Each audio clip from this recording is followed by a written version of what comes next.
en welkom bij het wekelijkse politieke programma van Omroep Friesland, het Politbureau. Met Jonas gast Sergio Hollander. Hij is fractievoorzitter en listloeker voor de VVD in Ljouwert. Sergio Hollander is zo'n verleden week de listloeker van de VVD in Ljouwert.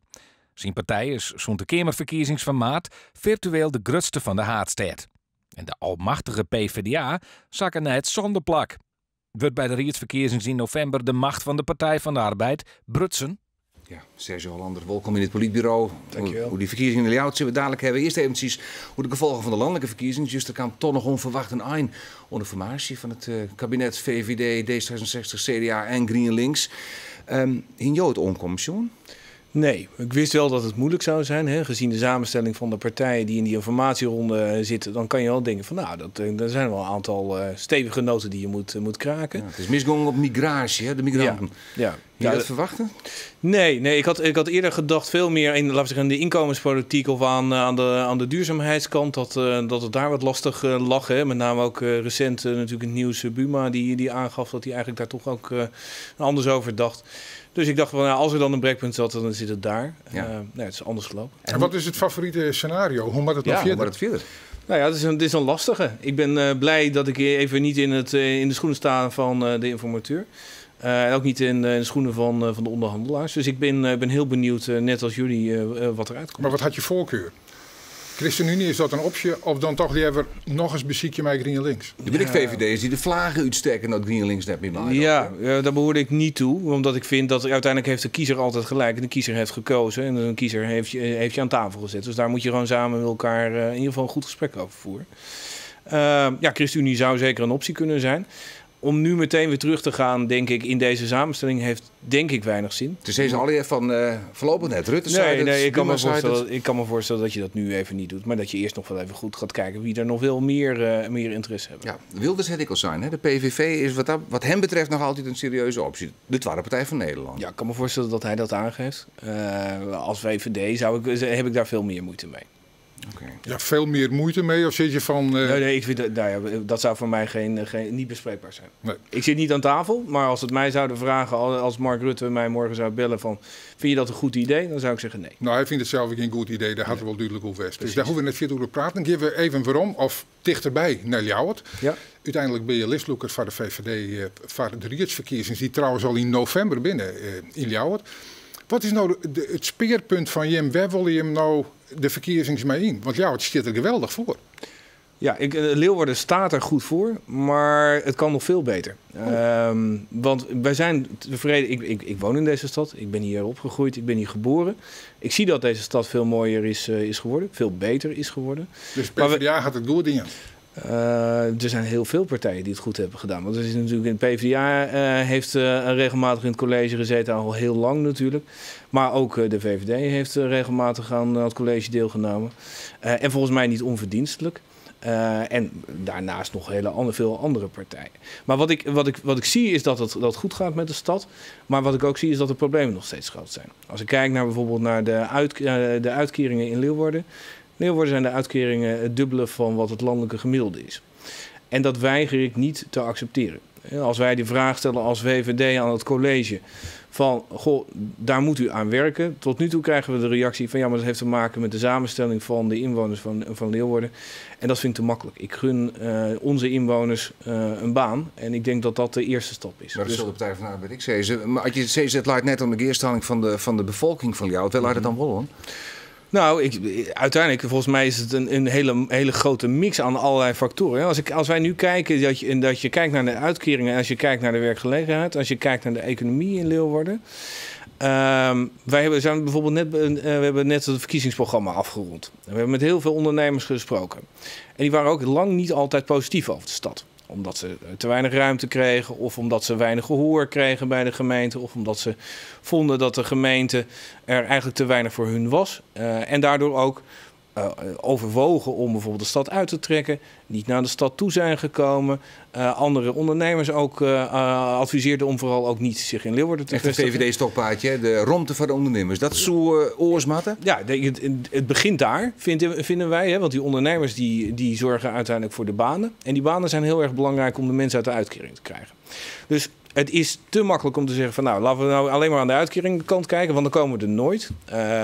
alleen maar naar die ondernemers kijken, kom je er ook niet.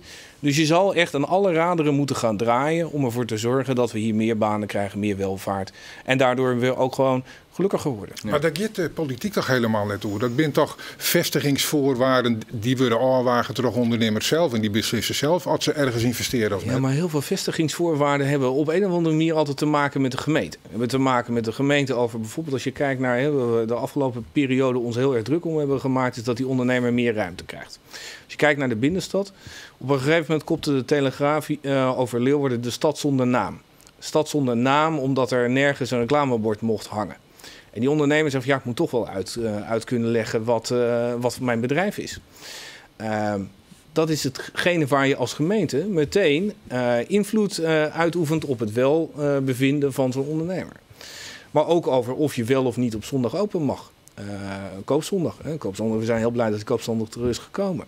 Of je een glaasje wijn mag schenken in de boekhandel.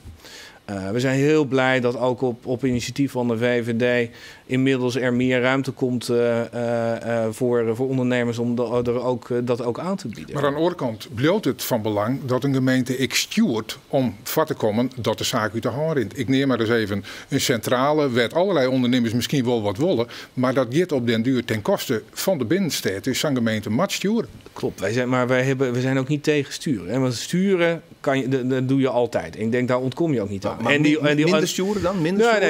Die ondernemer zal niet altijd blij zijn met de gemeente. Maar dat hoeft ook niet het doel te zijn. Maar denk nou in eerste instantie even aan die ondernemer. En wat later ook nog even naar die gemeente. En wat we nu heel vaak zien is dat de gemeente toch wel zegt van ja, die ondernemer moet blij zijn. Hè, heel gechargeerd. Die ondernemer moet blij zijn dat ze hier zitten. En dat moet anders. Eventjes over de rol van de Partij van de Arbeid in Ljouwert. Ljouwert wie altijd een reële gemeente. Soms... 1944 had de partij volgens mij onafgebroken in het college zitten.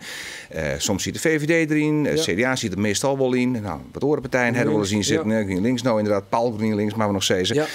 Ben je er eigenlijk een beetje op uit om de macht van die Partij van de Arbeid te breken? Bij de Kamerverkiezingen wien je de grootste partij, de VVD de grootste partij, en wie de Partij van de Arbeid zonde wil kleuwen. Ja. Is dat het scenario wat je hopen te creëren in november? Nou, laten we erbij beginnen. Is dat wij willen heel graag die uitslag die we met de Tweede Kamerverkiezing hier in Leeuwarden neerzetten, willen we gewoon doorzetten. Dus wij willen inderdaad, we gaan ervoor om de grootste partij van Leeuwarden te worden. Wordt een uitdaging, maar we zijn positief gestemd. We zien dat er in Leeuwarden de VVD eigenlijk steeds meer heeft omarmd de afgelopen periode. Dat geeft ons heel veel vertrouwen. Ja. En ja, wij zijn een bestuurderspartij. Dus wij willen heel graag aan de knoppen zitten. We willen heel graag ook laten zien dat een college en een gemeente met de VVD aan het roer er nog beter voor staat en het nog mooier wordt dan dat hij nu al is. En René Suijsen kreeg het gaat eigenlijk best wel goed in Ljouwert. Economisch, de criminaliteit valt wel wat daar. Ja, er zijn natuurlijk altijd problemen in een stad, maar eigenlijk moet je zeggen, waarom zoen je het verhoren? Want het gaat toch goed? Nou ja, ik weiger erin mee te gaan. Zoals we zeggen van de werkloosheid, die is hier vele malen hoger dan landelijk gemiddelde. Dat is 1,5 keer zoveel als in het landelijk gemiddelde. Uitkeringen zitten hier op het dubbele. We slagen er al jarenlang niet in om de veiligheid in de binnenstad naar een voldoende toe te brengen. Nou, dan denk ik, dan gaat het helemaal niet zo goed. Want dat zijn eigenlijk gewoon de basiscriteria waarop deze stad moet drijven. En dat verhoort als de VVD het fascisme krijgt, de wij vinden dat heel belangrijk. Dus ik kan u in ieder geval meegeven dus dat wij ons daar uitermate voor in zullen gaan zetten. En tot nu toe hebben we ook gemerkt dat we de afgelopen periode wij eigenlijk de enige partij zijn die dat gewoon stevast aan de kaak stelt. Daar ook met voorstellen komt om dat te verbeteren. Dus wij denken dat dat inderdaad gaat verbeteren. Maar dan gaat het dus over vrijheid voor ondernemers en het gaat over steeds maar inzetten op veiligheid nog meer. Hoewel er wat autonome processen binnen die je misschien wel graag berikken willen als gemeente, maar weet je eigenlijk geen invloed op haar maar kleer. Maar dat zijn de punten weet je hem vooral op inzetten? Ja, veiligheid, banen. Banen is heel belangrijk. Daardoor mensen uit de uitkering. Nou, dat zijn denk ik wel 3 hele belangrijke speerpunten voor een stad als Leeuwarden. Een gemeente als Ljouwert, een gemeente weet ik al nog maar Grutter natuurlijk, door de werindering van Dirk de verkiezingen. Eventjes naar jouw baan. Ja. Heb ik nog een baan? Ook behalve lesloeker. Ja. Je werkt hier bij Lelystad Airport Business Park, het bedrijventerrein Keppelen-On, dat Vlinfield. Ja. Dat we te komen dat hij het uitvraaide. April, het was een jochetje, maar dat kleerwijzen. April 2019 gaat het open. Precies, hè? Dan is het een soort overloop van Schiphol. Ja. Wat heeft Friesland daarom?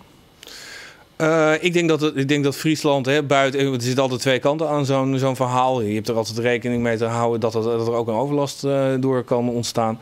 Maar het heeft ook een economische kans.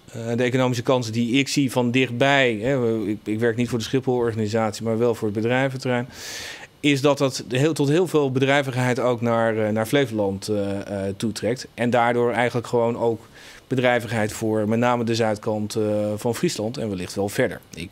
Ik woon in Leeuwarden, ik werk in Lelystad, is niet voor niks. Maar vlerende bedrijven giet budget oerlijst van mensen die in Zuidwest-Friesland waren? Dat zou kunnen, maar daar ga ik niet over. Hè. Dat is echt een Schiphol-organisatie. En wat we wel begrijpen is dat, en we hebben natuurlijk ook contact met de VVD over, ook hier in de Staten. Want de Staten gaat daar feitelijk over. Hè, van hoe gaan jullie daarmee om? Zorgen ervoor dat de overlast daarin zo weinig mogelijk is. En dat daar ook gewoon aan de wettelijke richtlijnen wordt voldaan. Maar je kan mij niet vragen, ik heb twee petten in die zin, om daar gewoon iets aan te doen. Daar ga ik ook niet over. En dat geeft ook culturele haardsteden, daar maakt wij yield bij. Ja. Ken dat om je? Weten we nog niet, want wij horen tot nu toe alleen maar uit de media dat er geld bij moet komen. 2 miljoen soort omgaan, hè? Klopt, alleen we hebben dat nog steeds niet bevestigd gekregen. We hebben vanuit de gemeentelijke organisatie. Ja, maar vind ik te vroeg nu, want ik kan daar nog niet op inschatten. Ik weet niet wat nou de exacte reden is. Ik heb daar nog geen informatie van. En we hebben ook nog niet met de fractie gesproken. Dus het is eigenlijk nee tenzij op dit moment? Ja.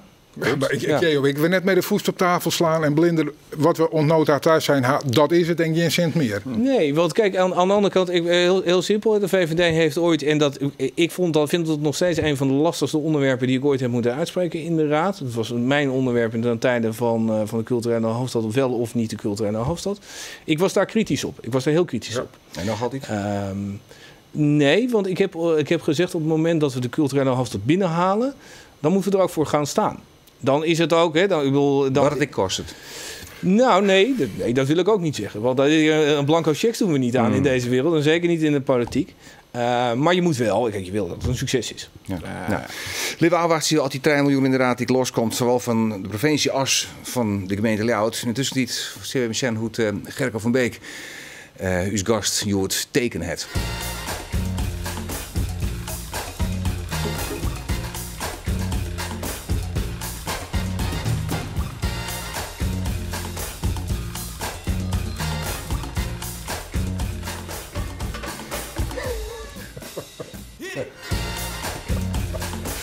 Ja, had er hier zonder roos. Dat mag maar inderdaad in mijn alwaartsie. Sergio Hollander, die gedankt voor je komst naar het politbureau. En voor het belang van Friesland wil ik graag dat je hier even blauwen nog. Ja, helemaal goed. Dankjewel. Dit weer het politbureau van Joort. Graag rond. Na je weekend.